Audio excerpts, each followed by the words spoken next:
All right. What's up, everybody? Welcome. Thank you all so much for joining us today. What a beautiful day it is this Monday, January 24th, and we are heading into the semifinals of this epic high school edition of our CAD vs. CAD speed modeling tournament featuring students from LeGrand High School in LeGrand, California. And joining us today on this live stream is none other than our expert co-commentator and the instructor of those students, Mr. Corey Mesa. Corey, welcome. Thank you so much for joining us. Absolutely. It's the first time I've ever been called an expert, so it's kind of nice. Absolute expert, yeah. It's been great, man. I've been loving co-commentating with you on all these matches so far, and it's been pretty exciting, man. Seeing these students battling it out, watching them kind of struggle through the process of fully defining their sketches and coming up with the correct geometry. It's been a lot of fun to watch. Absolutely. And I think anytime we can get kids excited about school, especially post-COVID, this is like amazing. So yeah, it's been quite a ride, and it's so cool to see the next generation of engineers, as you said, getting excited about the world of 3D CAD. And guys, Mr. Mesa is an agricultural teacher at LeGrand High School, also a YouTube creator, so be sure to check out his YouTube channel, Mesa Makes, and you can see his username. I'm sure you're going to be also chatting it up in the chat here today. And speaking of the chat, we got a lot of superstars in the chat. We got none other than Rambro's Workshop in the chat. He's the current world champion of 3D CAD speed modeling. So a lot of pressure here on these students with the world champion here in the chat. We also got FPV Kev. We got PCR Duino, old friend of the show. We got Jocko in the chat. Says, I'm going to say it. The Imperial system is stupid. I don't know if I can agree with that.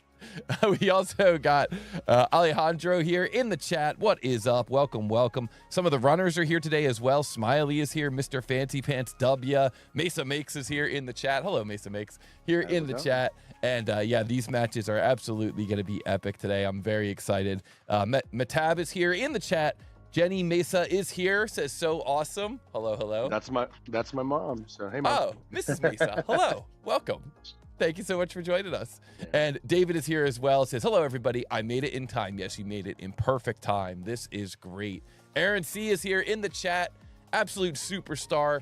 Third fastest speed modeler in the world, according to the tournament that he got third in.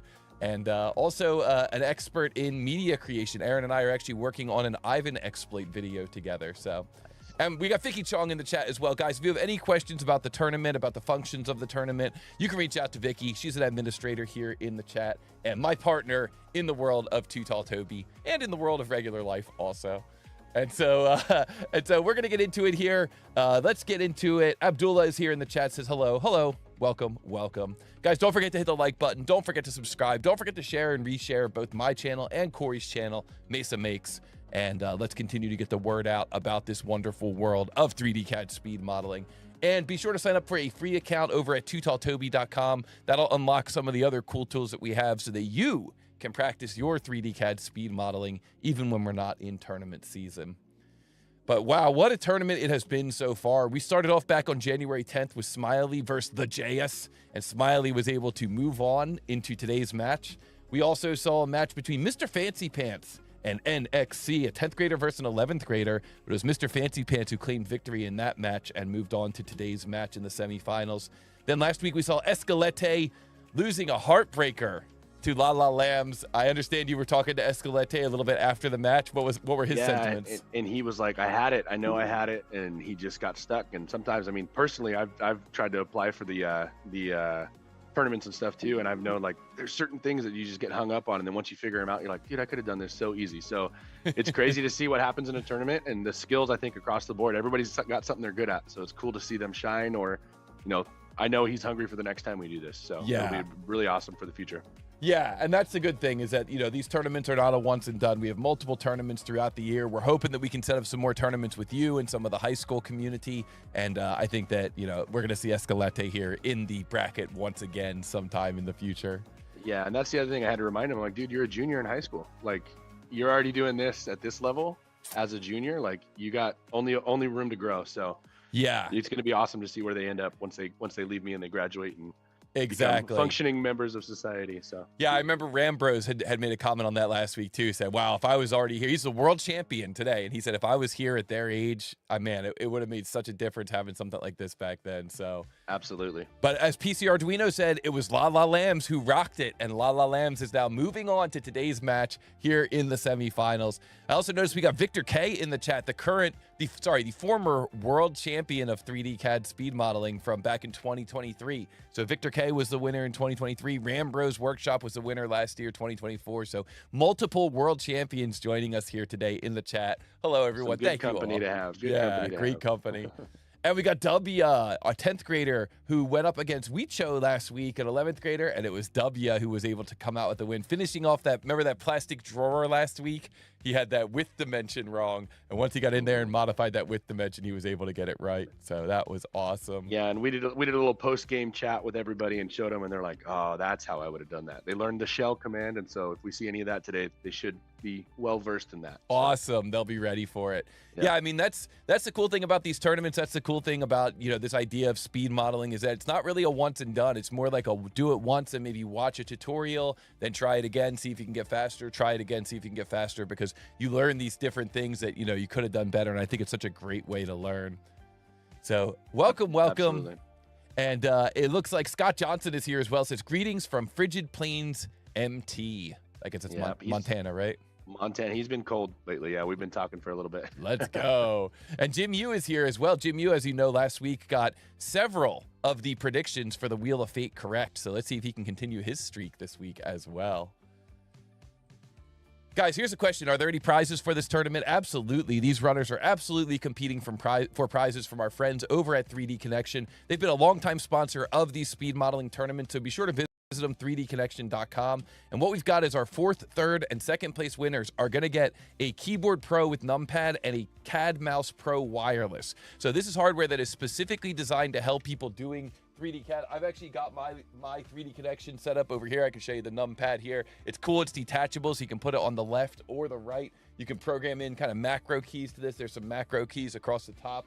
So this is really a nice piece of kit here. And they get the CAD mouse, which was designed specifically to help CAD users be more productive in their CAD system. So very exciting to see these prizes. And then for our first place, 3D Connection is also throwing in the Space Mouse Compact, which lets you do this really cool dynamic zoom and rotate. That little puck that you can see in that image can be lifted up and pressed down as well. So it truly gives you all 6 axes of rotation and translation for movement, so you don't have to do that with your mouse. It's really, really cool, really smooth results from that thing. So congratulations to all of our runners. Everybody who made it through to today is going to be in that top 4. So everybody today has earned one of those prizes. And of course, check out 3D Connection. They do offer a student discount. So if you are a student and you want to access that discount, you can visit them at 3dconnection.com. And hold on a second, Corey. I'm getting something here from my producer, getting an announcement here. It looks like there's actually some additional prizes being thrown in here. Looks like awesome. on top of that CAD mouse package, first place is also going to get a $100 Amazon gift card. Wow. That'll go a long way towards buying some student supplies, right? Absolutely. Probably some pencils and notebooks and stuff with that. They're probably going to buy Pokemon cards or Legos or something. Not that I wouldn't do the same thing, so I have no room to talk. But. You guys, are they into Takis? I know that some of my roommates were really into Takis, yeah. Yeah, they'll probably end up getting Takis or something. Yeah, awesome. Once the red dye 40's banned or whatever, they got to get it while they can. Get it while you can, exactly. Yeah. And so we've got our second place winner is going to get a $50 Amazon gift card. Our third place is going to get a $25 Amazon gift card. And our fourth place winner is going to get a $25 Amazon gift card as well. So very exciting to hear about some of these prizes. And don't forget, guys, if you're enjoying what you're seeing here, be sure to like, be sure to subscribe, be sure to share and reshare. And let's get into it here. How do these matches work? We're going to show these runners a 2D print. Mr. Mesa has some physical copies of these 2D prints that he's going to be handing out. Our runners are going to enter the mask directly into the YouTube chat, and the first person to come up with the correct answer will earn a point. So we're going to see these points show up here in the upper right, the upper left for each of our runners. When the runners answer, if their answer is incorrect, we're going to give them one chance to get an incorrect answer. And then if they get it incorrect again, that's going to be it. They're not going to be able to answer again. So you can only answer wrong one time, but you can't answer wrong one time. So it's really a race to see who can calculate the mass of these models and calculate it correctly. You got to be accurate in the real world. Otherwise, you make parts that get rejected by the customer, or even worse, you could have full system failure. Yeah. Now, if you're out there in the chat, please take a moment and make sure that you recognize that you can play along with. You can take a screen capture. You can try to model these parts, but please do not help. If you figure out what the answer is, don't post that in the chat. And if you see them getting stuck, don't help them. Don't say, oh, you got to add a fillet or anything like that. What should you say instead if you know what the answer is? Well, hopefully you're Too Tall Toby subscribers and you can have the got it button. That would work really well. Otherwise, just be a peasant and write got it. That works too. So. That's exactly right. Yeah, you could just say got it. That's a great way to let everybody know. It's a little flex in the chat. You can say I got it. I got the right answer. So let's see here. And yeah, the interviews. Yeah, we definitely wanted to see the interviews. We're going to see those interviews again. I see Aaron C. asking in the chat. I know that a couple of years ago, we were able to do a really fun thing where we actually interviewed the Final Four. Hopefully, we're going to be able to do that again in the future. I thought that was really cool. Really nice personal touch when we did that. Yeah. All right, guys, let's get into it here with our first match in the semifinals. We got Smiley in 10th grade going up against La La Lambs in 10th grade. 10th grade versus 10th grade. Let's see what ends up happening here. Now, we're going to start this out by doing what's called a practice match between these two runners. And in this practice match, we're going to give them a chance to just kind of make sure all of our systems are working correctly. So here we go. This very first practice match in our semifinals begins in 3, 2, 1, go. So what is the mass of this part in 0.xx pounds? Pounds. Pounds. Yep. Thank you. And so what we're going to do is we're going to give this physical print to the runners. We're going to flip over here. We got Smiley on the left modeling this up. Looks like he's going to start with a circle. We got La La Lambs on the right. They're going to make sure that they're working in the correct units as well. Very important that we are working in the correct units for this thing. And our runners are going to go through and try to model this part up. This is a very simple part. This is our test. We're making sure that all systems are looking correct here. And if you wanted further proof of why we do this, Smiley's refreshing his page again. There you go. I don't know why, but Onshape does not like him when it comes to these practice models until he... We've seen this happen before. Yep. And Maytab in the chat saying, are these models tougher? There's a couple of tier 3 models this week. There's still some tier 2 models, so we're going to see a little mix of tier 3 and tier 2. And then next week, we're going to see all tier 3 and maybe even a couple of tier 4. We'll see what happens. So yeah, the models do get progressively more difficult.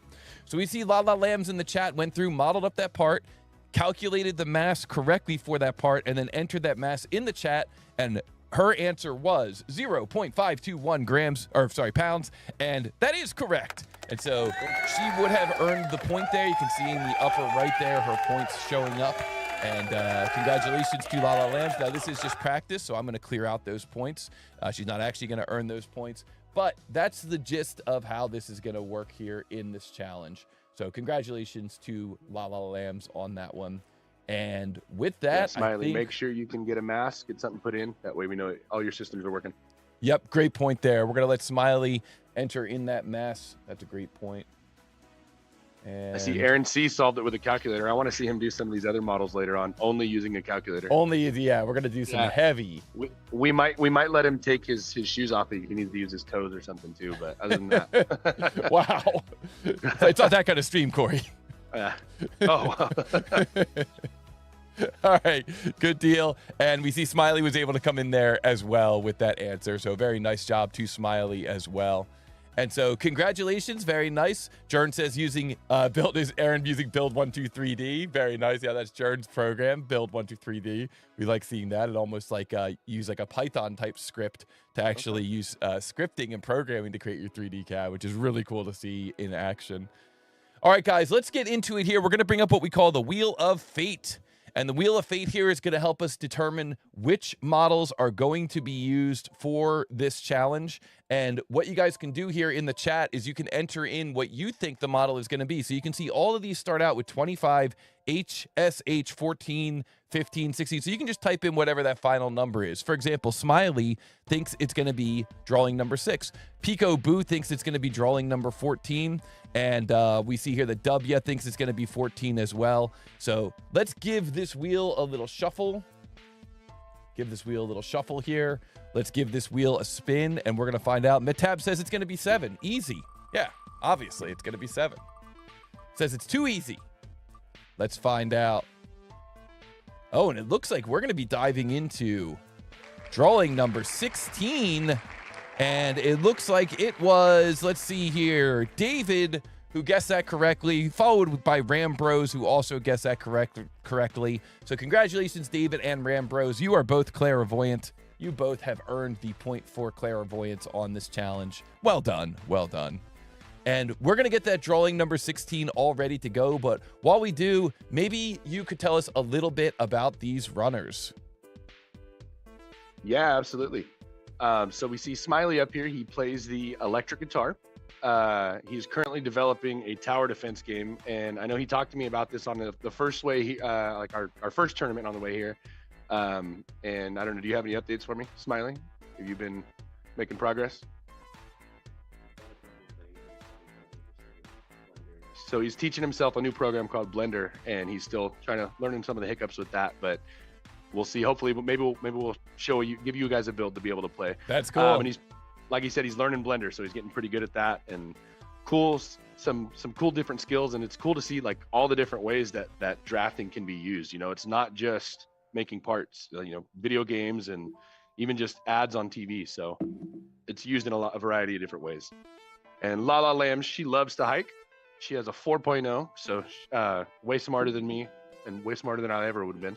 And her favorite music genres are jazz and oldies, and specifically bossa nova. So she really likes to listen to some old, nice, kind of just feel good jams, kind of like the lo-fi that everybody's going to now, but the old school. Love it. Yeah, I love it. I love it when there's a lot of different instruments. I love having the different, like the samba timings and stuff like that. It's so cool. Yep, absolutely. Love it. Awesome. And we got John O'Connor in the chat saying, first time here, why is this so much fun? Nice. Good. That's exactly the kind of question we want to hear, because it is fun. It's cool because we're learning and we are getting to see kind of the future generation. It's so cool. It's cool to see these students and to learn a little bit about them. But now the time for fun is over. Now is the time for competition. So here we go. Let's jump into this first match between Smiley and Lala Lambs. This 3D CAD battle begins in 3, 2, 1, go. What is the mass of this part? In XX.XX pounds, this part is called Common Base. It's a tier 2 level challenge. And I think what we're going to see here is which one of our runners is going to be the best at locating and creating those holes. Good luck to both. And we're going to flip over to this CAD versus CAD battle and see how they approach this thing. So we see Smiley on the left, starting out with a sketch here. Looks like putting the origin in the lower left corner. We see Lala Lambs on the right, starting out looking down on this plate from the top, and then maybe getting in there and adding their first hole. So interesting to see these two different approaches. I like it. I think both are valid. Let's see where they go with this. Yeah, and I think, I mean, if you draw it in either plane, it doesn't really matter as long as you're consistent, right? So it looks like Smiley might be drawing the top view on the front plane, but it's not going to make a difference. Just how it's oriented in the program, in space floating around. Exactly. Well, we see Lala Lambs is going to be, she's jumping into the hole command. Wow. Oh, this might be already drawing first. Yep. First blood. Let's see if she remembers the process for this. Yep. Very important to learn how to create different holes when you're working in 3D CAD, because in 3D CAD, this is how you mount parts together. This could maybe be like a mounting plate for some type of welding fixture. And so, you're going to need to mount this onto something else. And once you start cutting steel, there's really no going back. I mean, you're going to have a hard time kind of shifting that hole over just a few fractions of an inch. So you really got to make sure that it's right the first time. We can always fill the hole with weld and then do it again. But if this were a wood part, you're starting over. So it's kind of crucial. Yes, exactly. If we see Smiley's getting some dimensioning going, and I don't know if he quite has all his constraints set up, but we go into 3D. He's extruding. Here we go. I love it when they first go from 2D into 3D. Sometimes we call that drawing first blood. And it's always exciting to see who comes up with that first feature. So we see Lava Lambs on the right, kind of trying to navigate through this menu. This is the menu where you are able to use some of the info from that call out. A lot of times when you look at a counter bore call out, all the information that you need will show up there in that counter bore call out. But you have to know how to take that information and put it into the actual table. On the left, what we see is Smiley instead is just kind of manually creating the geometry for those holes.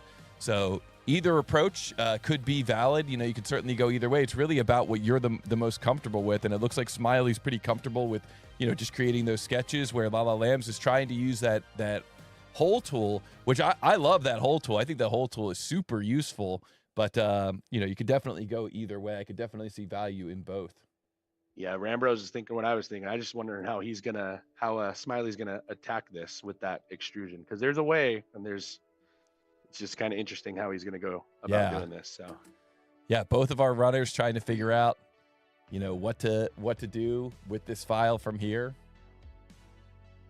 Yeah, MedTab saying Smiley exploit. I think he'd love that if there was an exploit named after him. So Aaron C's got it with a calculator, he says too. Nice. Very nice. I like that challenge. Yeah, you are a legend, Aaron C. I like that challenge of trying to figure out, what do we do for volume for the plate? We do, X, Y, Z, no problem there for volume. Then we can take volume times density and come up with the mass, but then we have to do some either volumetric removal or some other solution to get those cylindrical shapes. So I think we need to do this with what's that cooking show, Chopped or whatever, where they get they have some sort of handicap that they have to use.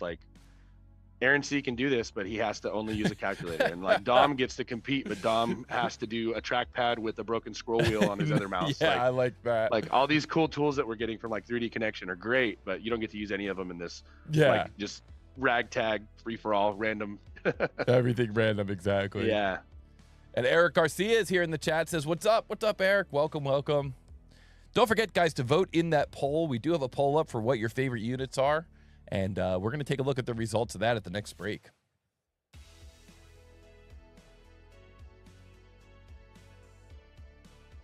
I think Oh, how we doing, Smiley? It looks like he's getting something. Smiley's struggling. He's trying to figure out what to do. Yeah. He's got a lot of information in one sketch. I mean, for me personally, I prefer to kind of keep my sketches simple. I try to just like make it easy for me to edit that sketch a little bit later. I try to leverage some of the other tools that are in these different CAD softwares. But of course, I've got maybe a little bit more experience in some of these students. And so that's going to definitely make a difference in my workflow. He's clicking that custom tool, that custom feature. So we'll see if it looks like we might be having a number coming in pretty soon. Yep, and we want to remember, Abdullah, you don't want to enter the answer yourself. You want to make sure we let these guys. These guys are the stars today, so we're going to let them shine. Yeah, Model Monday, get after it, but exactly during these tournaments, yeah. So Smiley coming in with an answer 1.79. That is not correct. That is not correct. Not correct. Not correct. So we're gonna give Smiley a second chance here. But coming in with the answer 1.79, that is not correct. So if we take a look at the 2D print here again, I know I'm a little zoomed in on this 2D print, but if we take a look at this 2D print here again, we can see the question is, what is the mass of this part in XX.XX pounds? XX.XX pounds. We've got what's called a counter bore here that seems to be stopping or stumping both of our competitors a little bit. We've got Lala Lambs on the right trying to create that using a whole tool that is built into Onshape. Very useful, but of course, like anything, it takes practice. You know, it takes going through these models and practicing them over and over and over again to really get comfortable with some of these tools. So we're going to see what our runners do. Now, on the left, you can see that it looks like what Smiley has done on the left has created the model, but maybe not lock down those holes in exactly the right position. The thing is that what we're asking for here is the mass of this part. So I don't think that position should really matter that much. I think there must be something else going on with his model that he's overlooking. Could be maybe a units issue. Could be something else going on there. Yeah, I think it's like we said. If it's that Ivan exploit works when it's not a domed surface and it's the same geometry parallel to the plane all the way through. So it looks like he's got it there, like you were saying. But check your units. Check your. Okay, and Smiley coming in with his second answer, 14.26. That is not correct. That is not correct. That is not correct. So unfortunately, Smiley can no longer answer, and that's going to bring up what we call the clock of doom for Lala Lambs. So what the clock of doom is going to do is it's going to act as a timer to count down here for Lala Lambs to. Sorry, a countdown timer here for Lala Lambs to control how much. Sorry, the clock's not showing up for some reason. To give her 5 minutes to completely solve this model, and so once we see this clock of doom show up and we get Lala Lambs here to solve this model, that's going to be how much time is remaining for that solve. So she will have that 5 minutes left. Going to just take note of the current time. So I'm currently seeing 1:25 on my clock. Little technical issue here with the clock not wanting to start. Let me just browse and make sure that I've got this. We'll get this going here in just a moment. No problem, no problem. Nothing that we can't handle. There we go. Boom, first try. No problem. So let me just move this. I'm going to just move this forward 1 minute. And Lala Lambs is going to have to figure out if she wants to continue to try to solve that using the whole wizard, or if she wants to maybe take a different approach. Or I'm sorry, the whole tool, or if she wants to take a different approach. Yeah, I think you just showed your age, Toby. I think every time you use something that's a feature, and it's always a wizard, right? Remember from the 90s, the resume wizard, and whole wizard. It's always called a wizard. So. Exactly. That's exactly what I'm thinking. Yep. So we'll see. I think she's sticking with that whole feature. It looks like she's got it, though, a single, but she needs that. Oh. Yeah, she just needs to figure out how to get that hole located in multiple spots. Mm-hmm. So we're going to have this countdown here. What this countdown will do, Eric Garcia is asking, what is the clock of doom? Basically, if Lala Lambs cannot come up with the correct answer by the time that clock runs out, then we are going to see a push. And so what that means is that we're going to just have no points awarded for this battle, and we're going to move on. You got to earn 2 points in order to get to the next level, in order to get to the finals in this tournament. So Lala Lambs, you can see she was able to get that first hole in place. She's just struggling to figure out how to get additional instances of that hole and how to get them positioned. And I feel for her in this situation. We've all been there before. We've all been in this spot where it's like, oh, I know I'm so close. But it's just a situation where sometimes, if you ever find yourself in this spot in the real world, Corey, I'm sure you've been there. Sometimes you just got to use a different technique. Yeah, absolutely. You just go back to where you started and kind of be like, well, how did I get here and how did I make this, and kind of retrace your steps. I know when Onshape turns red in any instance, I backtrack and I'm like, okay, why did I make it mad? What did I do? How can I make it happy? How do I appease the CAD gods and get done what I need to get done? So, and I'm, when it comes to that whole tool that she's accessing there, I am constantly surprised by how powerful it really is. The selection that she's made here with using the mate connector is something that I don't know if that's really the best solution for this particular challenge, but there's been plenty of challenges where I've used that, and you can even go in and edit that mate connector definition to change the angle of the hole on the fly. So if your layout is kind of in one plane, you could use that mate connector to swap the angle for that so that it's going in a different direction. That's really helpful when you're going on to a 3D surface or a curved surface, something like that.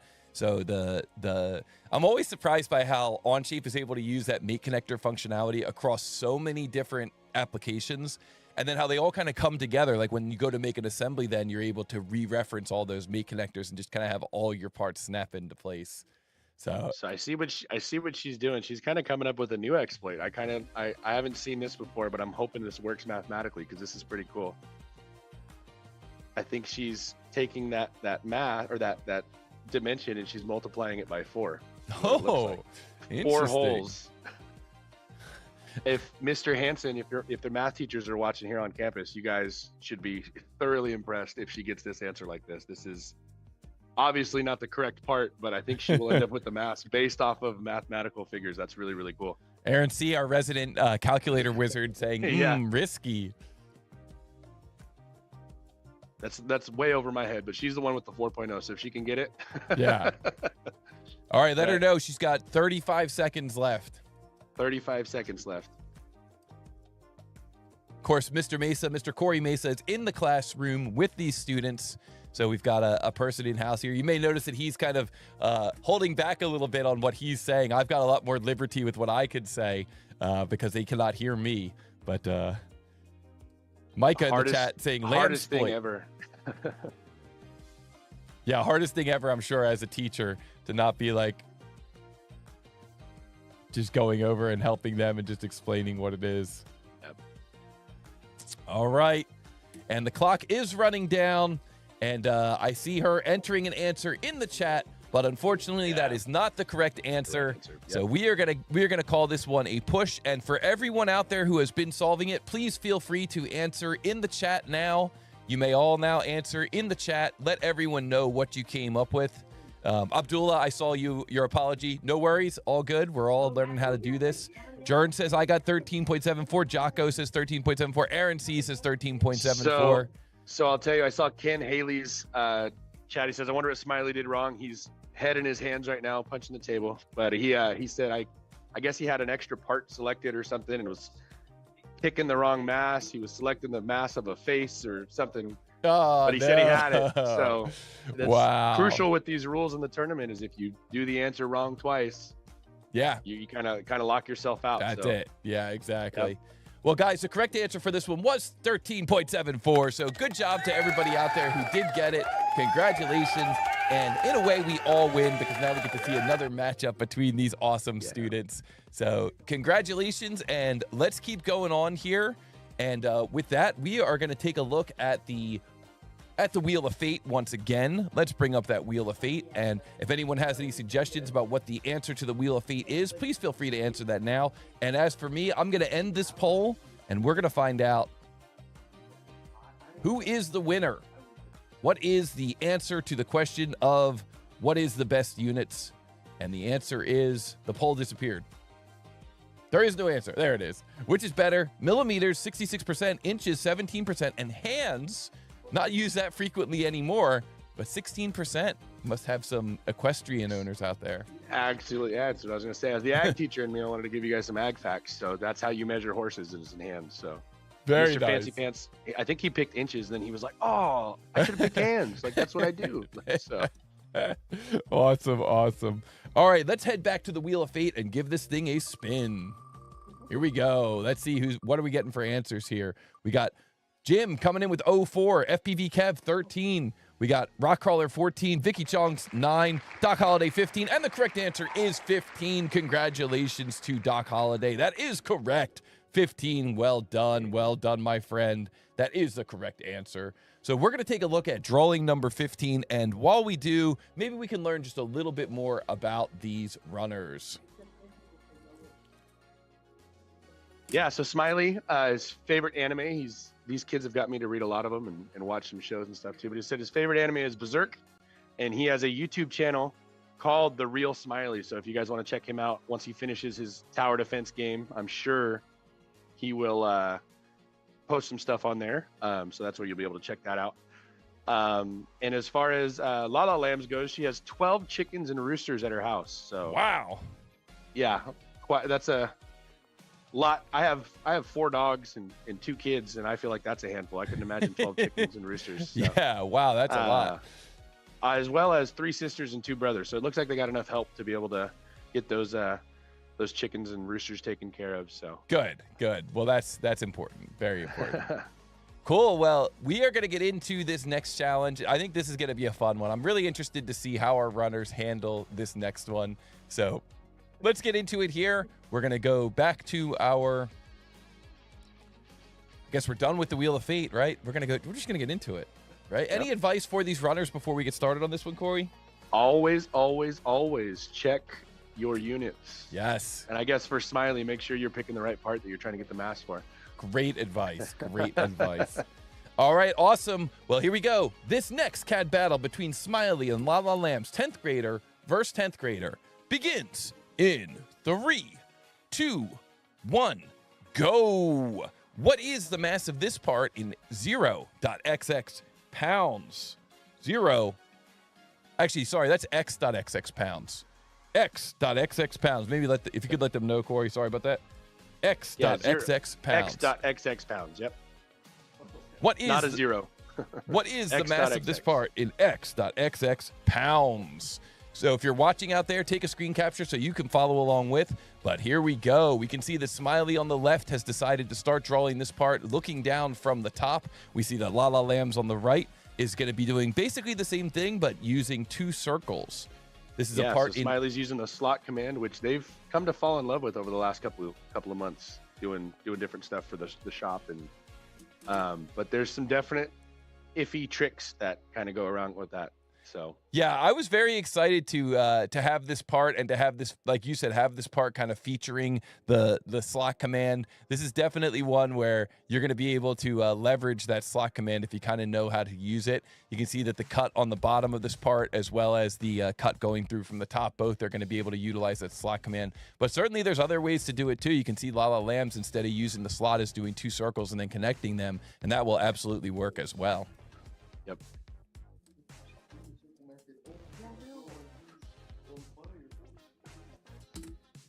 Yep, they're moving through it. Aaron sees the calculator's going to struggle here. It's just a lot of circle math, right? Just over and over and over. Yeah.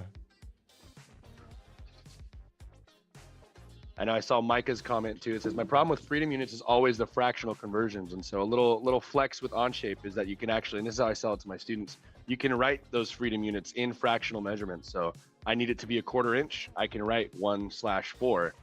And to add to that, you can literally add to that. You can use that function, that text bar you'll see as they type in their measurements. They can type that in. It's an algebraic expression. So if you want to say, so we're trying to get to a 1/4 inch, and I say 1 divided by 8 plus 1 divided by 8, we know that equals a 1/4, but you can get there like that as well. So from a manufacturing standpoint, as a boss, if I'm like, hey, I need this hole a 1/4 inch bigger, and I don't know the fraction to decimal equivalent, I can type that in and I can still get the job done. So it's very, very intuitive. Yeah. Now, one thing that's kind of interesting here, and this is something that if you're out there and you're a student, something that you can definitely look out for is we can see that what's happening on Smiley's screen is that he's trying to create these dimensions that are shown at 1.75. But in the world of engineering, a lot of times we have what are called a radius dimension, and we also have what's called a diameter dimension. So you can see here that the diameter shows up as a little circle with a slash through it. That means the total distance across the circle, going across the center point, where radius just means the distance from the middle of the circle out to that arc.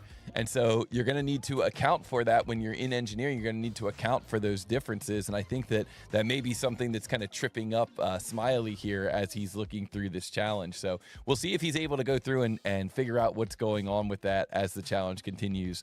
On the other side, we see that we've got this radius 3 listed kind of down at the bottom of this view that I've got up on the YouTube stream. That radius 3 would be doubled to get to diameter 6, and that's what we see Lala Lambs is doing. She's got that diameter 6 running right through that main circle that she's got on the screen there. So yeah, it looks like Smiley just did a full reset, and he said, "You know what? I don't like what this is doing. I'm going to start over." And full reset. You want to edit measurements? Full reset. So. I like it. I like it. So he's pretty solid on that 4 inches going across center to center. It looks like he's just once again getting tripped up on that idea of diameter versus radius. So we'll see if he's able to. If he's able to figure that out.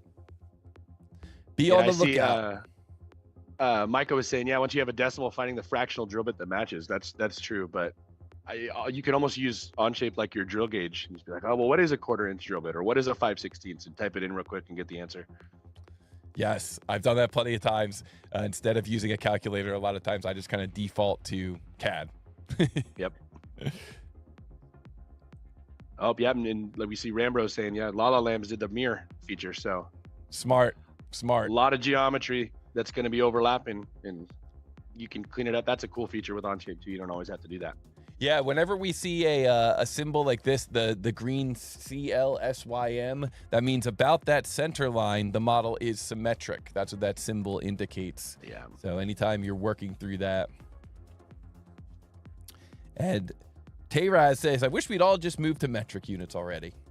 Absolutely. I feel it's easier, but I'm stuck in the freedom units until Lowe's and Home Depot start selling things in metric.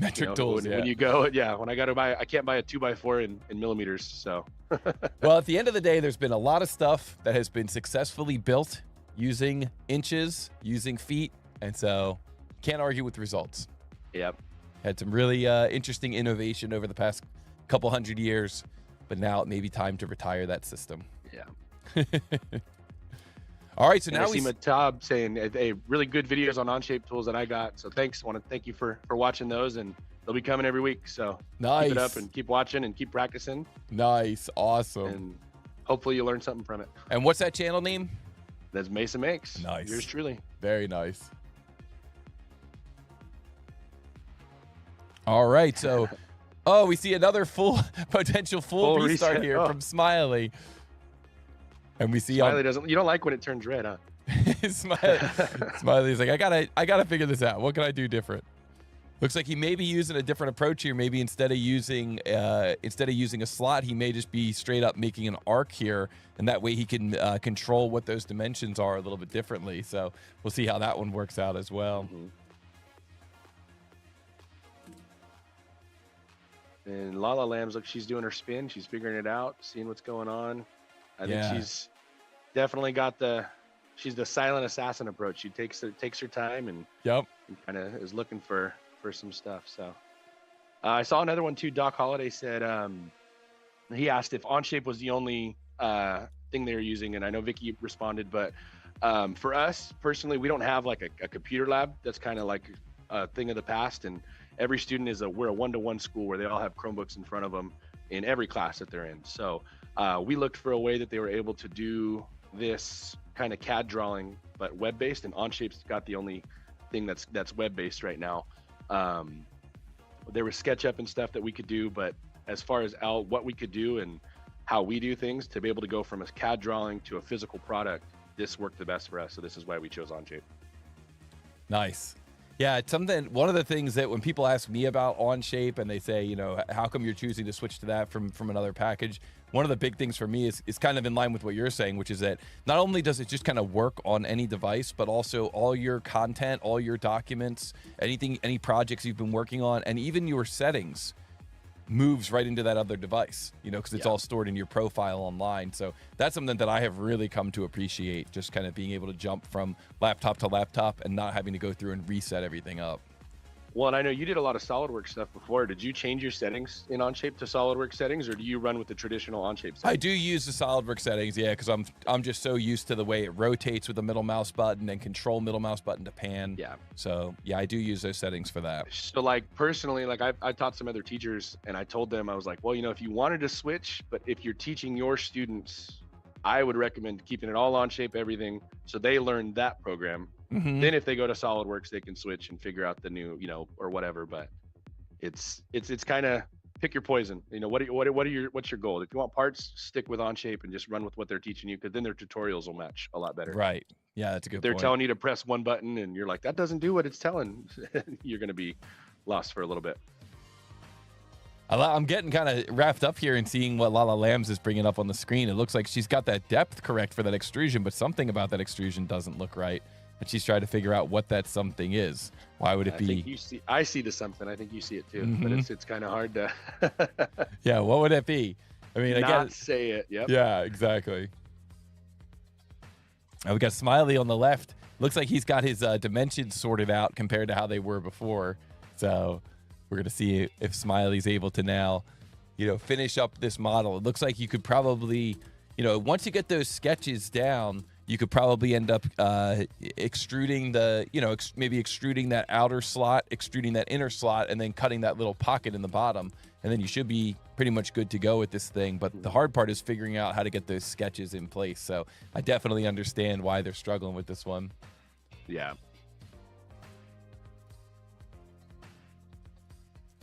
No, yeah, I see some people in the chat, some of my students asking how I would draw this. And I'd love to tell you exactly how I would do it right now, but wait till class and I'll show you. Once they're done, that way I don't spoil anything. And I see a bunch of different ways you could go, some different exploits you might be able to use, and certain surfaces I would pick is how I would kind of go. That's the way I can tell you right now without giving it completely away. Yep. Well, look at Smiley. Looks like he's got that sketch fully defined. So if he can get these extrusions in, we may see kind of a come from behind after several false starts. We may see kind of a come from behind. We may see him end up taking this thing down. This is going to be really interesting. And Tayraz in the chat saying, I used Fusion for a long time, but now I'm maybe considering looking at Onshape. If you're ever interested in practicing some models, you can check out totaltoby.com/practice. You can practice in Onshape. You can practice in Fusion. Soon we're going to have tutorials there in Onshape and Fusion and some other CAD packages. So you can actually see how to build the same model using different CAD packages. So totaltoby.com/practice would be a great way for you to kind of compare building the same model in different CAD systems. Be sure to check that out. Yeah, Jim, web-based is a big no. Absolutely, I agree. But the fact that we're here, we're a Wi-Fi campus in a school setting, it's amazing. We do have, like I said, and we've talked about it before, I don't teach just CAD. So if the internet goes out that day, that's the day that we're not drawing. That's the day that we're taking the stuff that I already had on my flash drive and we go cut out on the plasma table, or nice. we'll go weld, or there's a million other ways to teach without this, but this is just a nice way to do it. If we tried to run Fusion on their Chromebooks, there's a way, but there's like a bunch of exploits that it is going to cause problems and probably end up running slower in the long run and not be ideal. So, well, we see Smiley on the left there. Looked like maybe he was cutting in that final pocket. We may end up seeing a mass here of this part any moment now. So definitely impressive. Smiley kind of coming through there, creating all those sketches and trying to come up with the correct answer here now using the mass calculator that he looks like he maybe gathered that from a feature script, and we may end up seeing an answer coming in here. He's selecting one. Here we go. See what we got. I think he's a little gun shy. Yeah, from before. Maybe.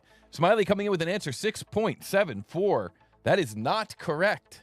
That is not correct. So if you want to let him know.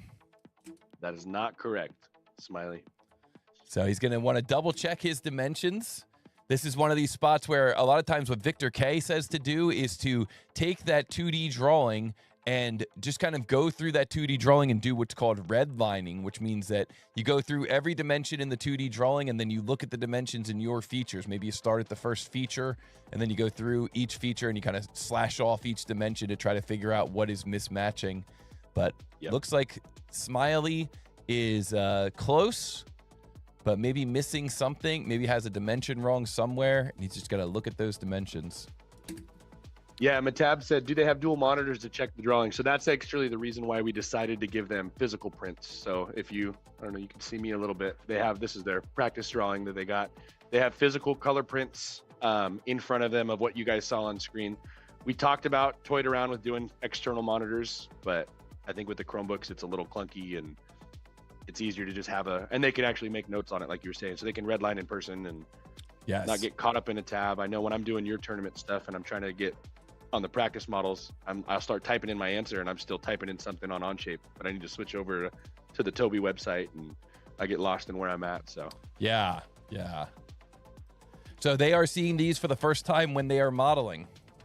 Yep, absolutely. We have W and Fancy Pants, who are going to be competing next, are handing out the models to them as they go, and then once they're done, they'll swap and we'll do as needed. So all right, so Lala Lamb's coming in with an answer 6.69. That is not correct. Not correct. That is not correct. So for both of our one strike each. Yeah, for both of our runners, you know, you could see that both of our runners were able to answer, but both of them answered incorrectly. So they're both going to keep trying to answer. If somebody answers incorrectly twice, then we will see the clock of doom coming up. But it looks like both of our runners maybe have something wrong with either their sketch or with their dimensions, their features, and they're going to need to just kind of go through and look at their models, look at their dimensions, see if they can't figure out what exactly it is that is off. This is a model which has a little pocket coming up through at the bottom, and it's basically a series of slots here, and slots can be a little tricky, so I totally understand where they're coming from. But they basically want to just... one of the issues that Escalete ran into last week is where do you go from there, and how do these extrusions work? So yeah, exactly. Maybe you want to just remind them to go through that drawing and mark, take a look at each dimension. Just check each of their dimensions. That's going to be the... Yeah, check everything off. Look at everything. Now, both of our runners, this is getting intense. Yeah, Jim says he sees the Toby trap. I like that. Yeah.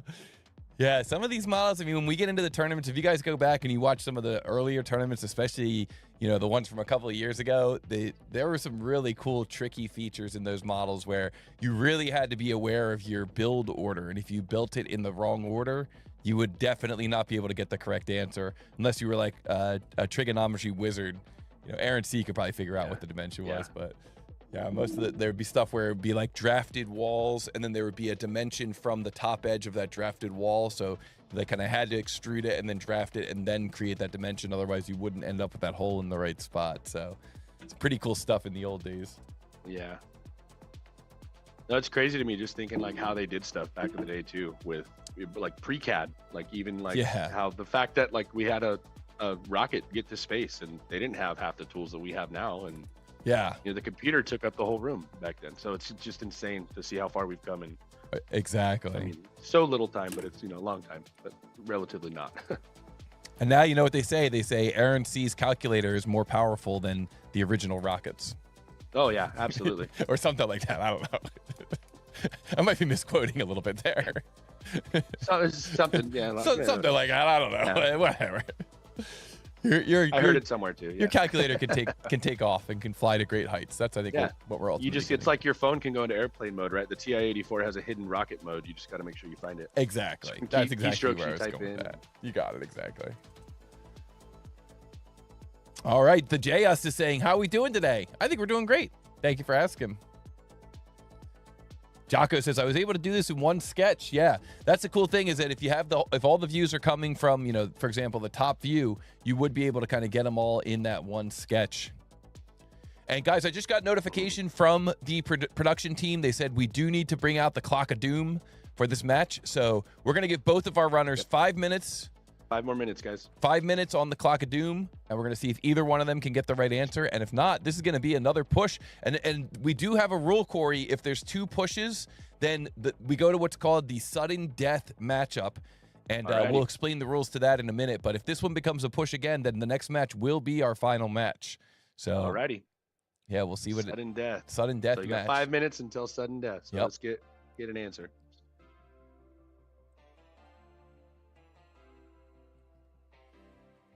Kind of a cool part here. It's almost like a slotted post type of part. Yep.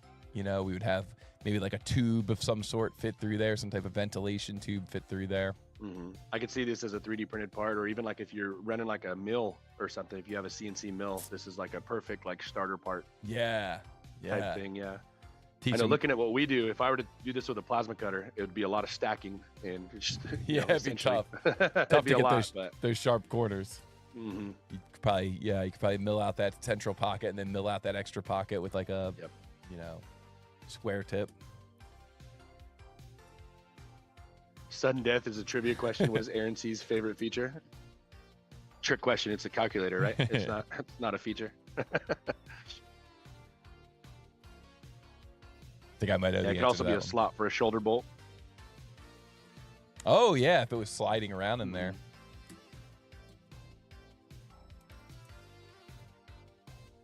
All right, we see both of our runners probably, when you don't see much action like what's happening on Smiley's screen, what's probably happening there is he's looking at the print, kind of going making through. Sure, yeah, going checking, through, triple checking, looking at the print. Oh wow, Aaron C says good guess, but lately it's been Control S. Let's make sure we can see that. There we go. So Smiley looks like he's doing an offset of some sort.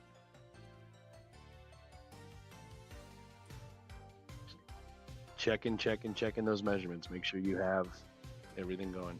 Yeah.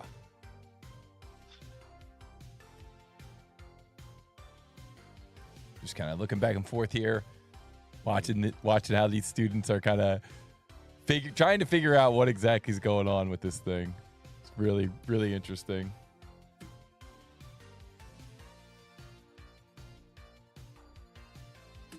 Oh, we see the custom feature coming out.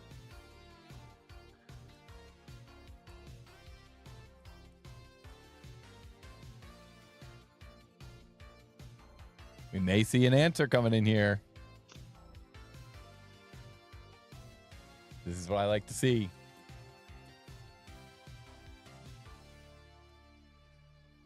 What do we got? Ken Haley in the chat. Smiley coming in with an answer, 6.25 pounds. And that is correct. There we go. So congratulations to Smiley. Well done. Wow. Clear it out, guys. That was a tough one, man. That was good. Well done to Smiley, earning the first point.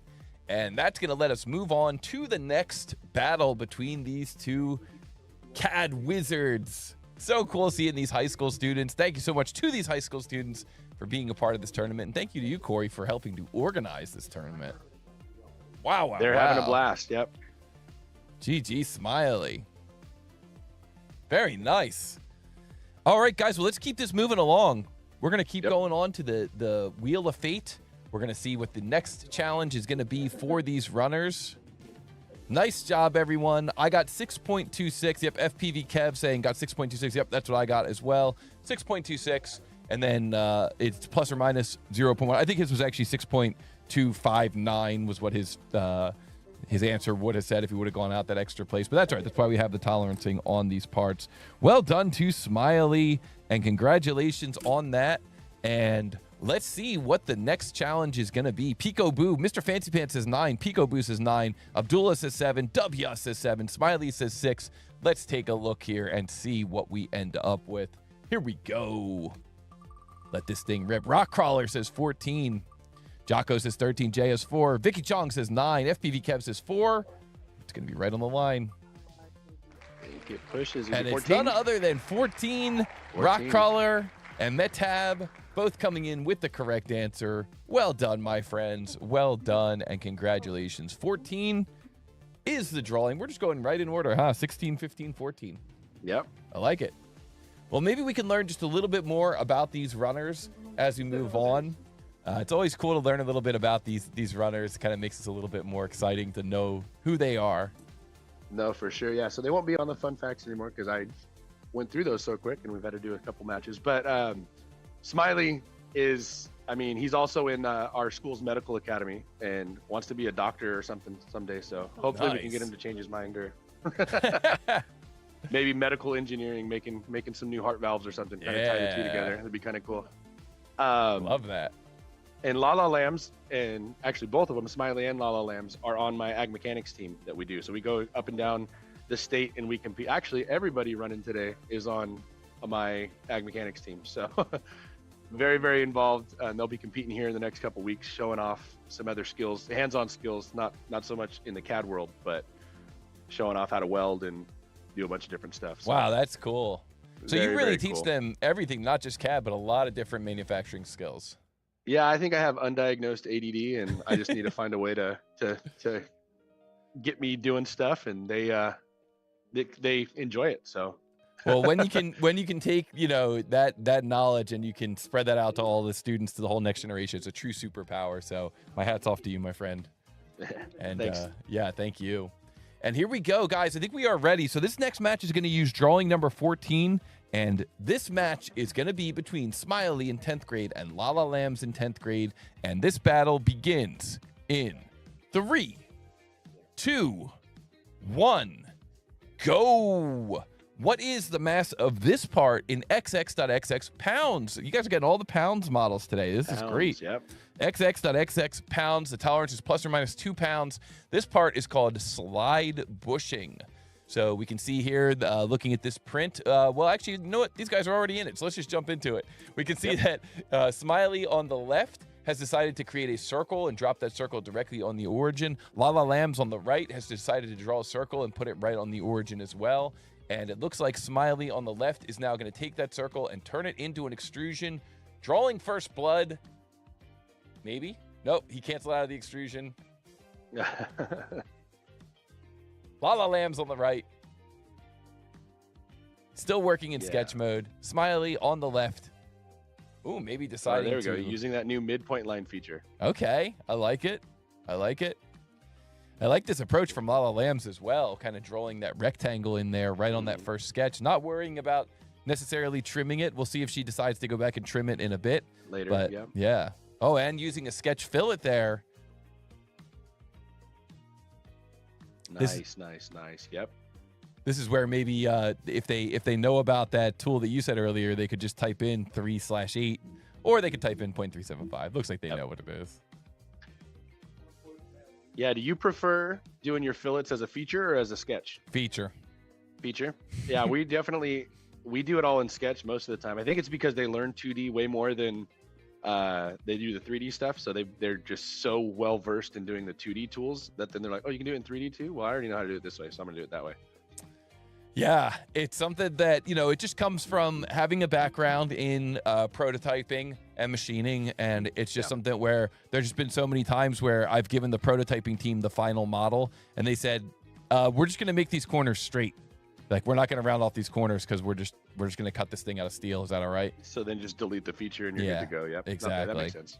Yep. And so just, I see. Aaron C. asked, he said, Corey, what features are you planning to get through by the end of the semester? Do you guys get into creating prints as well? Yeah. So before, what I used to do was, Onshape's great with, you can share all these different things and I have access to all their documents, but I have a life too. And I don't want to have a notification going off every 5 minutes that I got an email from a kid that they shared a thing to me. So what we did is we make them actually create their own prints and I make them come up with a logo and they have to give it to me. And one, it's a good cheap, any teachers that are watching, if a kid turns something in, Onshape auto puts their name on the print when you switch it into a drawing. So if it says, Corey Mesa at the bottom, but it's supposed to be Mr. Fancy Pants' drawing, well, why does it say Corey Mesa on your drawing? And it's time stamped and it's real world, because you're going to have to hand that off to somebody else. You could have done all the work, but they're not going to come in and check that you did it. You have to hand it off to the next person in the process. So exactly. Really cool. Very cool. Yeah. I definitely want to see some of that in action. Maybe we could have some kind of a drawings competition at some point. Yeah. But wow, Mr. Smiley on the left, all of a sudden blasted through that mud. I confess, I looked over at Lala Lambs making that sketch, and Smiley coming in with an answer, and it looks like that answer is 14.36. And Corey, we have ourselves our first finalist in this tournament. Congratulations to Smiley getting those 2 points. Wow, wow, wow. Guys, let's put a GG in the chat for Smiley. Congratulations to both. But wow, what an epic battle there. And what an awesome run. Wow, Yeah, great absolutely. job. Congratulations. We got the victory cat. We get the 2 points there for Smiley. Well earned and well done, my friend. And wow, awesome, awesome, awesome battles there. So cool. Wow. Well, congratulations to both of our runners. Let's put a GG in there for Lala Lambs as well. And of course, Lala Lambs is not going to go home empty-handed. Lala Lambs is going to go home with a prize package from 3D Connection and also an Amazon gift card to use for school supplies. Absolutely. That champer I thought was going to get him, because I know we do a lot of fillets and everything is fillets, and champer's kind of the the redheaded stepchild that's not always thought about, especially if you do it from a sketch. So I saw that and I was like, this might be what trips them up, but that is they awesome. got it. And I'm proud of them. So good job, guys. And Aaron C coming in the chat with a super chat. Thank you so much, Aaron C, for that super chat. Always a great way to support the channel with that super chat. And you've always been a long time supporter of the super chat. So thank you so much for that. Very much appreciated. That is awesome. Guys, if you want to get in on that super chat train, the super chat is enabled during this live stream. Another way you can support the channel is, of course, you can like, you can share and reshare, and you can sign up for a free account over at tootalltoby.com. If you go over to tootalltoby.com, there is an app over there called Practice Models. And what we do with the Practice Models app is we show you one of these 2D prints, and we challenge you to turn it into a 3D model. There's over 100 challenges available. I think there's about 20 challenges available for free for anybody with a free account. And then if you really like the app, you can sign up for the premium access.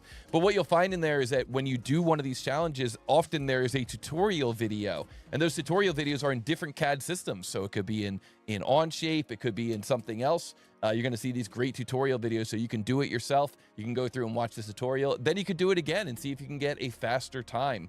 So all the times are tracked from everyone who's in the system, and you can kind of see how you land relative to the field. So check it out if you haven't been there before. tootalltoby.com/practice. You can get started for free. We've got a library of over 100 2D to 3D challenges over there. And of course, I want to thank all of our sponsors as well of the tournament. We've had a lot of people step up and help sponsor this tournament, including our friends over at Solid Box, Bubba Boards, Mesa Makes. That's you. That's me. 3D Connection, Minger Farms, and Monster Equipment. So thank you all so much to all of our sponsors. And we've even got a thing going on in this tournament where people can make a personal contribution to help with supporting this tournament. And I want to thank Sally D, Rigo R, Steve J, and our old friend of the show, Da Vinci, for sharing with us some financial support. If you want to get in on this, you can contact Vicky. She'll drop a link in the chat if you're interested in supporting the tournament in your own way. And of course, Da Vinci is a plasticity user and has posted a lot of cool plasticity tutorials on his channel as well. It's cool how a lot of people in the community also have their own YouTube channels and kind of post their own tutorials using different CAD systems. Absolutely. I've watched quite a few of Rich Penn's videos and kind of taught myself to get a little bit better. And yeah, so it's kind of cool. We all have different ways of going about stuff. And yeah, shout out to Rich Penn. His videos are fantastic. Yeah. All right, guys. Well, that's going to take us over to our next semifinal match, this time between W and Witch Ho. W and Mr. Fancy Pants. Let me start this over again. No, let's get this right. All right, guys. Well, that's going to take us to our next semifinal match. This time it's going to be between Mr. Fancy Pants and W. So I'm very excited to see this battle. This is going to be awesome. Can't wait. We chose in the chat, says, hey, Mesa, catching up right now. Nice. Very nice. So let's start out by jumping into a practice battle here. We're going to do a practice battle just using the, we'll use the brick for this one. So we'll do a practice battle here between these two runners. We're going to make sure that all of our systems are set up properly for these runners. Make sure that we've got all the correct overlays and everything in this. So let's get this looking pretty good here. And here we go. This practice battle between Mr. Fancy Pants and W begins in 3, 2, 1, go. What is the mass of this part in XXX grams? So remember, you got to get in there and change your units before you get started. Yep. Here we go. I think how they're running it is they're just jumping into different tabs. So. Oh, that's smart. Yeah. Get those different tabs set up so you don't even have to go in. Sometimes you got to refresh tabs like we see on the W screen. Yeah, so we got W on the right. We got Mr. Fancy Pants on the left. And this is the drawing that they're trying to create here. Very simple. Just XYZ. This is probably one that Aaron C. could do with calculator.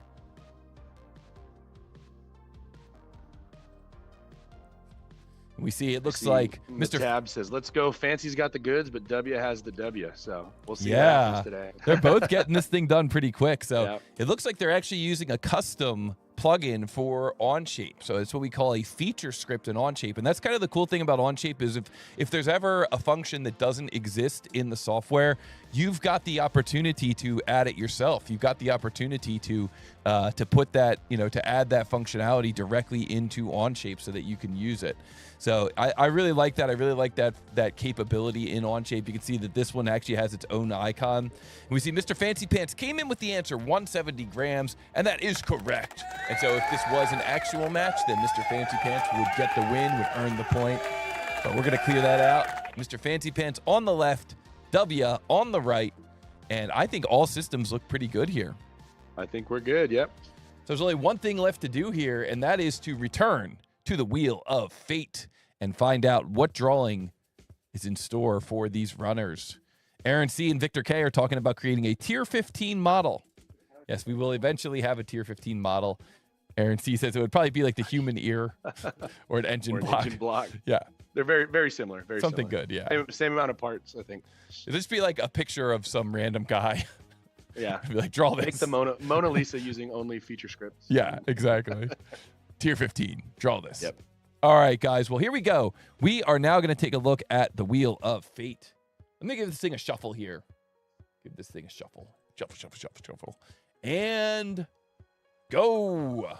So it looks like we got Smiley guessing 6, FPV Kev 7, Ken Haley 7, Jocko 13, Vicky Chong 6, Jim Yu 7, Abdullah 4, Metab 6, Scott Johnson 13, Wicho 7, W 7, and Rockcrawler 7. And the answer is 7. And so it's going to be FPV Kev followed up by Ken Haley and Jim Yu getting that one correct. Well done. Honorable mention to Wicho, W, and Rockcrawler. Drawing number 7 is going to be the next drawing that these runners are going to see. And we've got 2 new runners here, which means 2 new sets of fun facts. Let's learn a little bit about these runners. See if they have any similarities. Yeah, so Mr. Fancy Pants, he's built a 212cc mini bike, and he already said that with the money he might win or whatever he gets for Amazon, that's his school supplies. Luckily, he's in an engines class, so that counts. Nice. I love it. So he's built a 212cc mini bike. He loves Mountain Dew, and he is an FFA officer. W is also one of our FFA officers. His favorite drink FFA is officer, Celsius. FFA officer versus FFA officer. FFA officer versus cool. FFA officer. Small world. Yeah. We'll see what happens. His favorite drink is Celsius unless he has an empty stomach. And he rides his 125 SSR dirt bike whenever he gets the chance, which isn't very often because he's doing CAD tournaments and ag mechanics, and he's an FFA officer, so wow. few and far between. Yeah. So we got dirt bike rider versus dirt bike rider. Dirt bike rider, dirt bike rider. Celsius, FFA officer versus FFA officer. FFA versus FFA. Celsius versus Mountain Dew. Yeah, so I think that's the ultimate. Yeah, that's going to be, we're going to find out which one makes you better at CAD. Yep. All right, awesome. All right, guys, well, this is going to be a pretty fun battle between these 2 runners, and I think we're pretty much ready to go. Any final advice for these runners before we go, Corey? Like always, check your units. Good advice. Good advice. Yep. Check your units. All right, well, let's see what ends up happening in this match. This CAD battle between Mr. Fancy Pants and W, 10th grader versus 10th grader, begins in 3, 2, 1, go. What is the mass of this part in X.XXX pounds? Wow, this one has a X.XXX pounds. What is the mass of this part? So we can see this is made out of red oak, one of our newer materials on the channel. Let's flip over to this CAD versus CAD battle and see how these guys approach this model. So we see Mr. Fancy Pants on the left, looks to be starting with the origin in the upper left. We see W on the right, also starting with the origin in the upper left. I'm going to assume that they are both drawing this thing looking down from the top. Let's see. W putting in that dimension 14. Yep. We see W putting in that dimension 9 as well. So it looks like they're both drawing this thing from the top. Mr. Fancy Pants on the left, moving on to his fillets. Wow, these guys are flying. And we see W on the right going through and adding in the sketches for those feet. 2 inches by 2 inches. Yep, and I think he's tapping into Ivan. Maybe. Trying to just see what he can get done. Oh, and I like this, selecting all these points here for his fillets all in one shot. I know if this was me, what I would probably do is either draw a quarter of it or draw the whole table and then just draw one of the legs and then mirror. But it's, yeah, this is almost more of like you draw the top and then you draw one leg and then do it in assembly. So that's kind of how, from the manufacturing world, you would only draw one leg actually. So, and then of course to locate that leg, you could put in a mate reference. Mate. Yep, absolutely. Connector. A mate connector. All right, let's see how he's gonna attack this one. All right, we see looks like W on the right taking first blood, coming up with that first extrusion for the table. Now he's dropping in these feet. Now, of course, this challenge is a challenge where you are challenged to come up with the mass of the model. And in the case of what W is doing here, we call this an Ivan exploit. It's an older exploit from one of the first tournaments that we ever had, where one of our runners realized, hey, if I'm only trying to come up with the mass, I don't necessarily have to locate those feet in the right spot. We haven't really seen this too much in this tournament, although we did see one person do it last week. I think it might actually been W who did it last week. It was W, yeah. So he's got a keen eye here for these Ivan exploits, and there's not much that we can do about it. It's not an easy task to determine whether or not they actually have modeled everything correctly, and so this is just to come up with models that aren't exploitable. It's a little hard too. It looks like, and we definitely Fancy have Pants done is that. Trying to just do what Andrea is tapping into what they were doing, where they did the. Okay, and W coming in with an answer, and his answer is 32.14 pounds, and that is not correct. Not correct. That is not correct.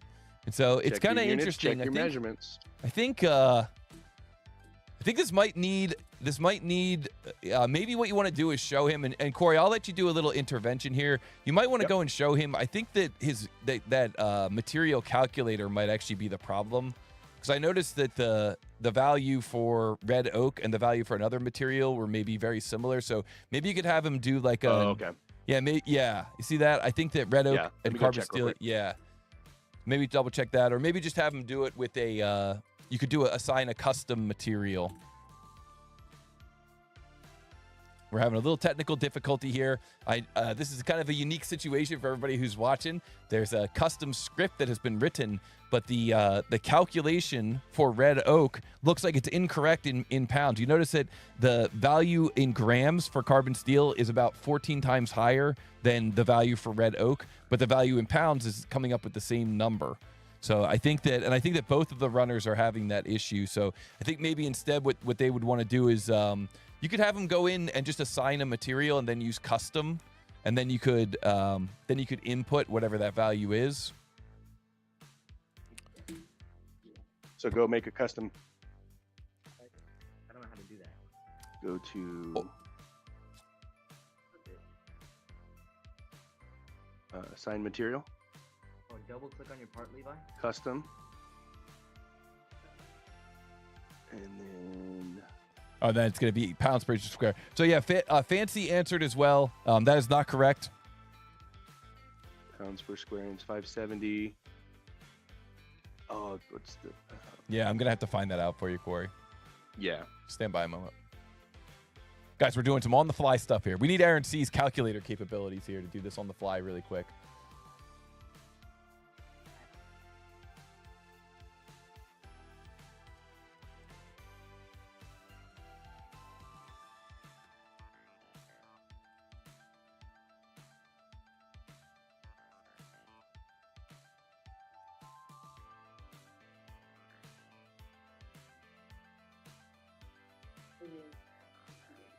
I know what I did wrong. We're getting a number. Hold on. So it's 0.02 0.02. 05. Here, let me write that down. Yeah. Hold on. Aaron C says, Victor K is distracting me on Discord. Sorry. 0.02. Oh, it's in the chat. 0.0205. You probably just stop at the 9, yeah. Okay. That's what goes in your inches. So here. Where it's asking you a weight. And then remember, he's got to name it also.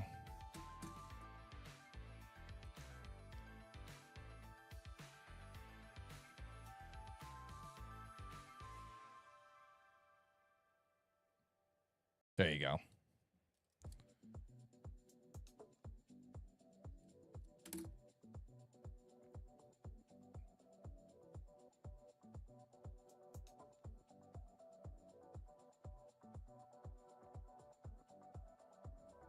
And then that's not going to calculate in his table. He'll have to use the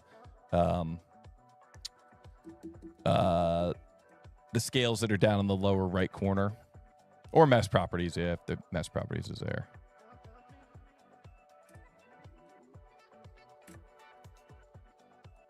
A little bit. We're doing a little bit of an audible here, everybody. I appreciate you guys sticking with me.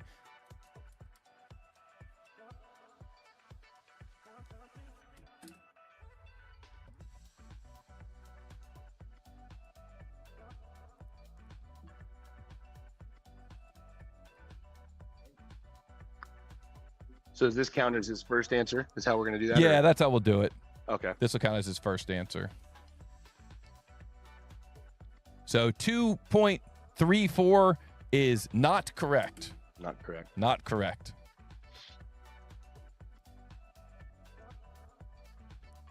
I'm almost wondering, Corey, here as we're looking at this, if maybe what would make sense would be if I can pull up my script, I might be able to change it really quick. Okay. On my side.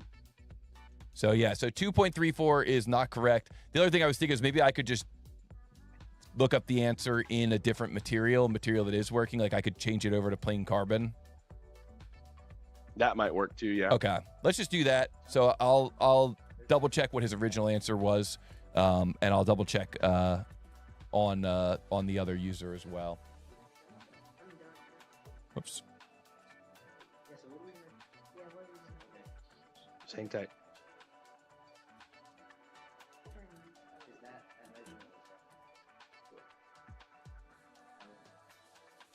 Okay, so let me roll back here. I'm gonna just I'm kind of rolling back in time here to his original answer. So W's original answer was in plain carbon steel was 32.14, and that is not correct. Okay, so that's not correct. And then Mr. Fancy Pants' original answer was 58.62. That is not correct. So now it's at a carbon steel, guys. Yeah, they can use their script. They can do carbon steel, but those two answers were not correct. I'll type them in the chat too, just so that everybody who's watching at home understands. And we'll have to kind of do an adjustment here in the background at some point. I feel like we had red oak before, and it was okay. I thought we did last week too, and it worked fine. Yeah, I don't know if... Or it might not have been in inches and pounds, yeah. That's probably what it is. Kilograms. Yeah, yep. Exactly. That's probably what it is. Okay. So both of our runners have answered once. We had W answer first with that 32.14. That's not correct. And we had Mr. Fancy Pants answer 58.62. Also not correct. So we're going to have both of our runners now taking a look. They're kind of trying to figure out what maybe they did that was wrong. Yeah, Scott Johnson confirming. Last week we had red oak and it worked fine. But maybe to your point, Corey, maybe that was in MMGS. I think it might have been in millimeters, inches. yeah. Yep. Okay, so it looks like maybe Mr. Fancy Pants has discovered what's going on with his. It looks like he was missing a key fillet on those legs. And it looks like maybe W on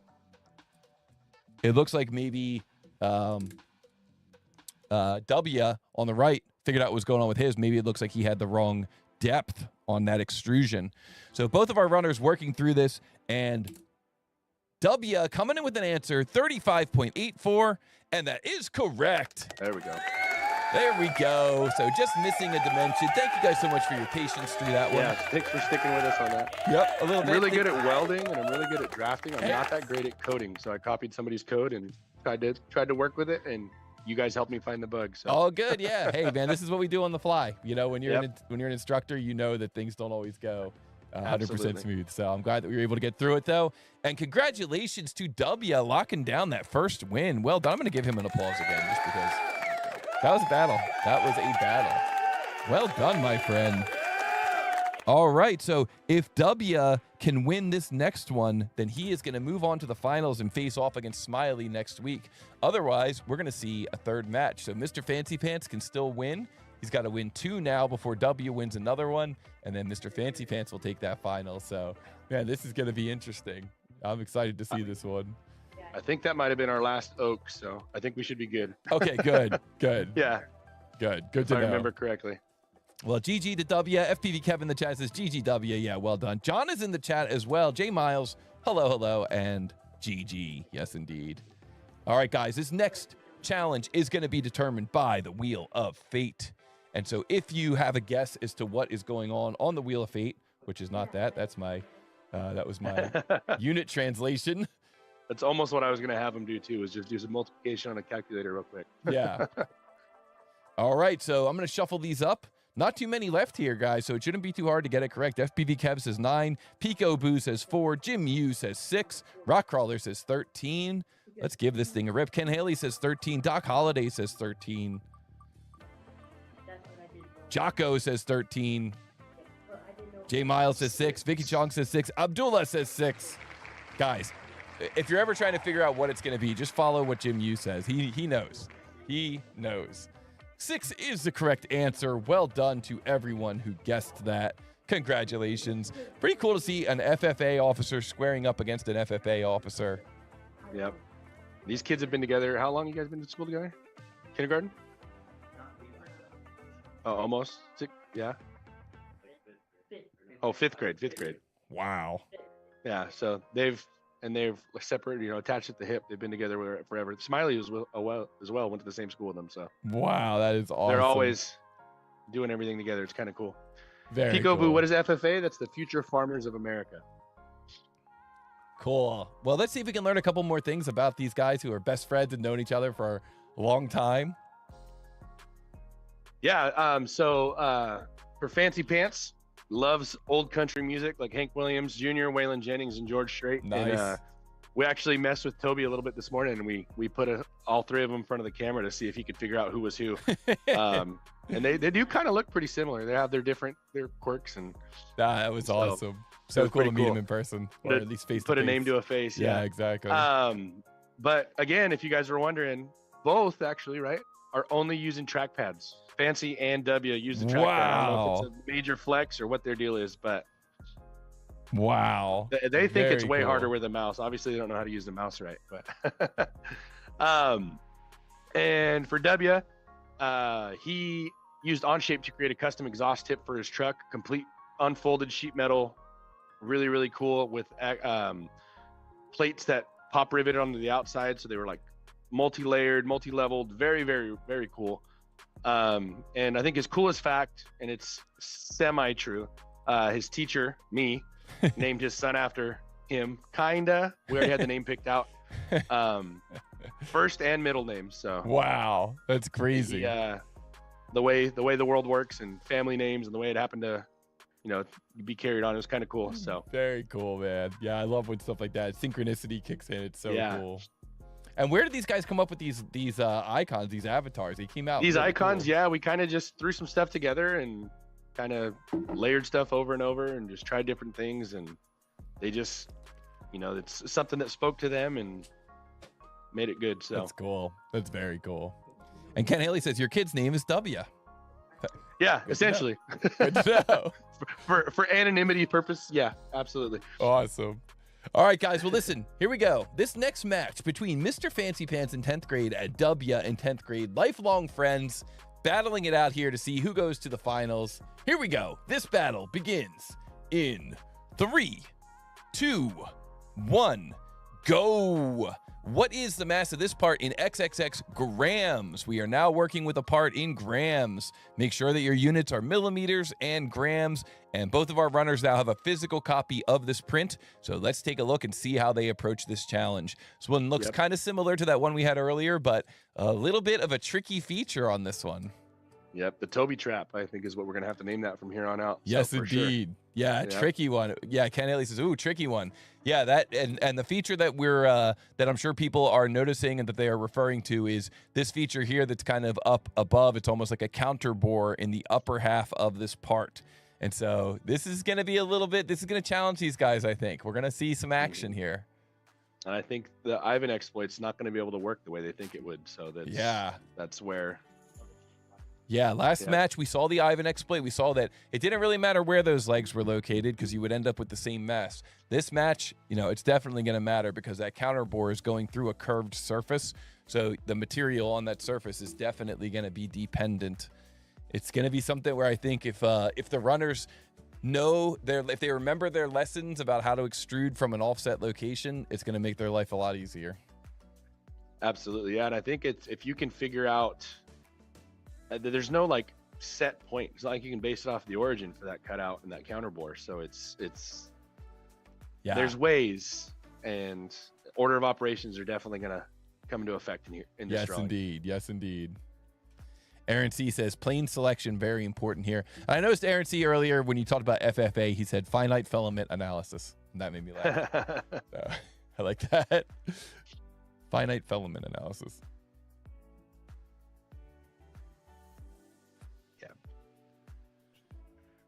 We see looks like in the discussion about the using the trackpad versus a mouse, FPV Kev says, I use one of them mice with rollerball things so the mouse itself doesn't move. Have you ever used one of those, like a thumb trackball thing? I had one at my old school, and it was like the guy I took over for left it, and I was like, well, I'm not going to buy a new mouse. And it was like, oh, just go, I'd tell kids, go do something on my computer. Like, hey, just go do this real quick. If it's not working on yours, jump on mine. And they'd sit there and it was like foreign, completely different. So they'd keep moving it and it's not working. And yeah, it was nice as like a pointer though, because I could take it with me up to the front of the room and then use it. And so it kind of worked pretty well that way. Well, I really like seeing Mr. Fancy Pants there. He had that sketch with all those extra lines. Nothing is trimmed up and it's no problem for on shape. He was able just to go through and click those different regions. So that was pretty cool to see. Mm-hmm. Okay, and so there we go. So Mr. Fancy Pants finishes the first feature, takes first blood, now has that extrusion with that kind of notch cut out of it.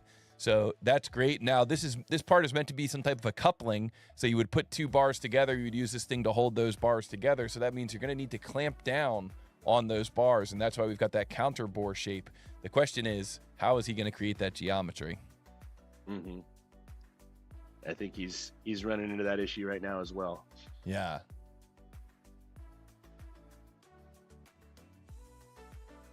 FPV Kev sounds like he's had a similar situation to what you were saying, where his coworkers come over and he says, the guys I work with hate the trackball mouse thing with a passion. Yeah, it's nice. It's almost like security. You don't even need a password. You can just leave that there. Exactly. It's like a stick shift nowadays. You can leave your keys in the ignition and nobody's going to know how to drive it. Yeah. Yeah, I'm teaching some of my roommates right now how to drive, and it makes me remember what it was like to have 5-speed, because of course I had learned on 5-speed.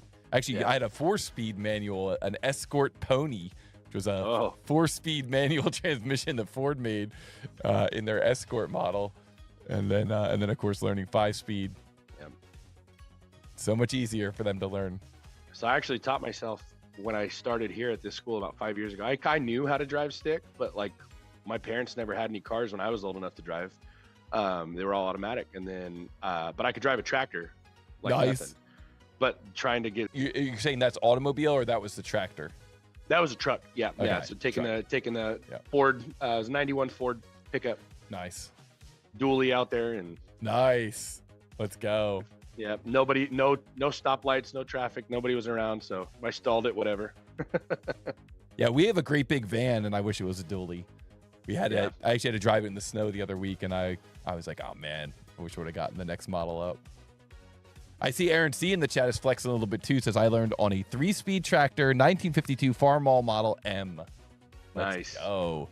FFA approved? Absolutely, yeah. We have my Nice. grandpa's tractor actually in our shop right now. We're restoring. It's a 1956 International 300, Wow. and it was rusted. We actually cleaned it up. These boys actually cleaned it up with the the pressure washer and got rid Okay. of like Nice. 30 years of dirt seals that were. So now everything started leaking because the dirt cap that was on it is gone now. Look at it. Fancy Pants on the left there. I saw Yeah. it. Look at he was getting ready to do a surfacing feature. I was like, whoa, we're taking this tournament up another level here. We haven't done surfacing too much. If they've done it, they've learned on their own. It's hard to from a fabrication standpoint to wrap your head around the surfacing because that's not because it's infinitely right. It's infinitely thin. It's not a real. Yeah, it's the way Yeah. the best way you can think of surfacing, and this is how I always teach my students, is think of it the same way as you think of planes. Like you don't hand off a model with a bunch of planes. You use the planes to construct solid geometry. Gotcha. Same idea with surfaces. The surfaces are tools you use to construct solid geometry. And if you start thinking of it that way, then like the swoopy, lofty stuff comes down the road. You can learn it then. I actually am just finishing up a series on doing injection mold design split using surfacing, and it's like a real good introduction for surfacing. That makes sense. It really helps you kind of keep things nice For molding. Yeah. nice and tight. Yeah, all in on shape. That should be out in the next couple of weeks, so guys can take a look at that. Oh, okay. I see how Fancy's doing that. Yeah. Let's see what he does. Let's see how he gets rid. Looks like he's just got that extra material there that he needs to get rid of. Let's see how he handles this. Okay, making that a through. Looks like he's making that a through all. I know that's kind of off on this side of the screen. We'll move that over a little so people can see a little more what he's doing. He's got that manager over on the side. Yeah. Typically, I think if you're in your other runners, they'd be able to see it because they're running on bigger screens. These kids on the Chromebooks, they shove everything out of the way so they get the best drawing surface possible. I get that. Okay. So we might end up seeing an answer here at some point. Atse is in the chat. Hello, Atse. I am late, but not too late. Exactly. Yeah. Okay, and We've got Fancy a lot of models Pants. today, so Fancy Pants coming in with an answer. 3, 4, 5 out of 18. And that is correct. And guys, we have tied up the series. Going into the semifinals. Who's going to make it through to the finals? They both have 1 point. Wow, wow, wow. Well done. Looked like W got a little bit stuck on that part. It looked like Fancy Pants was able to come through. As soon as he saw it, he had a plan. And 345 is correct. Nice job, Fancy Pants. I'm always impressed with Fancy how he comes about figuring out problems. There's things that I've seen and he's done, and I'm like, I would never have thought to do it like that. I would have gone a different route, you know? So that's one of my favorite things about watching these tournaments, and especially when you get two people who have very different ways of modeling and troubleshooting, and like it's just so cool to kind of, it's almost like you can see into their mind, their decision tree. Here we go, one more match, go go go, says Jim Yu. That's exactly right. So GG, and let's turn back to the Wheel of Fate and see what it has in store for these runners. Here we go. What do you guys think it's going to be? I'm going to give this a shuffle. There's only 3 possible answers. You got a 1 in 3 chance. This is your time. Follow the queen. Follow the queen. Jim says 13. Here we Gotta go. be 13, right? Yep. All right. And here we go. FPV Kev says 13. Pico Boo says 13. Jim says 13. Otse says 9. Smiley says 9. Doc says 4. John says 13. Ken says 4. Vicky says 13. Rockcrawler says 13. Scott Johnson says 4. And the correct answer is 9. So congratulations to Otse and Smiley, both coming through with the correct answer. Rockcrawler demanding a respin. I like it. I like it. So 9 is the correct answer. And Corey, as I get these drawings set up, do you have any final thoughts, any final advice for these runners? I think this is going to be, but I just, I got to look at the print because it's here in front of me. I think this one is going to be a true showcase of the skill of these kids. So it's going to be a cool way to see this match wrap up. It could go either way. I know how both of them work, and we'll see what happens. Check your units, check everything. But I don't think it's going to be a time to check. I think it's going to go fairly quickly. So. All right. I like it. I like that advice. And what a cool way to end this thing. You guys have been on a long journey together. And now we're going to find out who's going to move on to the championship, who's going to face off against Smiley. Next week, we're going to find out how that championship resolves itself. But for now, the final battle in this semifinal matchup begins between Mr. Fancy Pants in 10th grade and W in 10th grade. On shape versus on shape begins in 3, 2, 1, go. What is the mass of this part in XXX grams? This part is called standoff, and it is in millimeters. Here we go. Both of our runners are jumping right into it. Mr. Fancy Pants on the left, W on the right. Looks like Mr. Fancy Pants is starting out with a rectangle feature. Interesting approach. W on the right starting out with a line. Both of them look like they're comfortable using the auto dimension function in on shape. That is what I like to see. Yeah, no, it's definitely, it's a million ways you can go about it, like we said, and I know how Fancy's brain works, and I know how W's brain works, so it's gonna be, we'll see what happens. Yeah, and of course you could extrude this thing all at once. You could extrude it as a thin feature. You could, model up as a solid and include that fillet. You could put the fillet on afterwards. You could round off that front nose the way Fancy Pants is doing from the top, or you could add that in as a fillet afterwards. So there's just so many different ways to model up this model.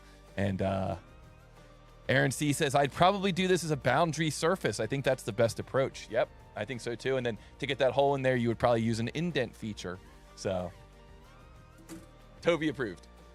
Yep, I think we're drawing first blood. Here we Fancy's go. got some 3D. Fancy on the left coming through with some. Maybe. Oh. Okay. Changing which profile he's okay. using. Gotcha. I love the way in on shape Fancy is very comfortable creating all that geometry and then extruding it. Parge in the chat, old friend of the show. Hello. Great to see you in here again. Says done. Let's go. Okay, Fancy Pants was able to use that first sketch and then extrude it again, but looks like his second extrusion maybe had the incorrect depth. Look at him editing that feature, revising. Wow. Truly drawing first blood here. Okay. Changing the depth of that other one. Looks like he had both of them to the wrong depth. And then on the right, we got W. He's got that L shape done. He's got that fillet done. Now he's just got to get in there and make the hole and that fillet running along the front. Fancy Pants. I can see this going either way. It's neck and neck right now, truly. Fancy Pants on the left coming in with that final fillet. Going into his mass calculator. Let's see if he's able to come up with the correct mass. He's looking at the answers there in the mass calculator. W taking a look at his mass calculator as well. Fancy Pants coming up with an answer. 601 grams. And that is correct. And we got ourselves a champion moving into the semifinals. Wow. What a final matchup there. That was so cool. Awesome. Great job to Mr. Fancy Pants securing that victory. You're going to be going up against Smiley next week. And wow. What a match between all of our runners today. GG really to all of the runners who participated today. It was really awesome. All the matches that we saw today. Lala Lambs and Smiley. Smiley taking down the win there, moving on to the finals. And of course, Mr. Fancy Pants versus W. Wow. W's laughing at himself. He's like, I totally forgot to round those corners. He's like, I don't even know what was going on, but he's in good spirits. So good job to all you guys. Yeah, the pressure. Yeah, it stinks to get knocked out of this tournament, but in a way, it's probably a relief to get that pressure off of you. So I could definitely understand that. Well, next week we are going to see our champions Smiley from the bracket on the left going up against Mr. Fancy Pants from the bracket on the right. Congratulations to all of our runners throughout this tournament. Guys, before you leave, don't forget to like, don't forget to subscribe, don't forget to share and reshare, and don't forget to visit us at tootalltoby.com and sign up for our free account. I want to say thank you so much to Mr. Corey Mesa for joining us today. Thank you, Corey. It was awesome. Absolutely. Thank you, Toby. It was a nail biter for sure. Wow. Yeah, this was a really good set of matches, and very much looking forward to seeing the matches next week, the finals next week. We're going to find out who is the champion, who takes down the grand prize. And I want to say thank you so much to everyone who tuned in today, to the amazing chat that we have here today. And guys, if you want to compete, if you want to be a part of the action, join us this Monday, January 27th for Model Monday Live, where we challenge everyone in the chat to come up with the correct answer for one of these challenges. And that's going to be at 1 p.m. East Coast. And then, of course, I hope that you will join us next Friday for the finals and the champion, January 31st. Very much looking forward to seeing this. Corey, again, thank you so much. Any final words for the chat? Yeah, somebody asked how old is 10th grade? About 15 or 16. Aaron's got it right on the. He must have that in his calculator, so he must know. He's just like a human calculator, you know? Right. Or he went to high school, one of the two. I don't know. Yeah, exactly. All right, guys. Well, I want to say thank you all so much. This was awesome, and we are very much looking forward to seeing the finals next week. Good luck to all of our runners. The challenges are going to get a little tougher next week, so do some practice. Go through the practice models at tootalltoby.com, and we will look forward to seeing everybody next week. Take care, Corey. All right, you too. Take care.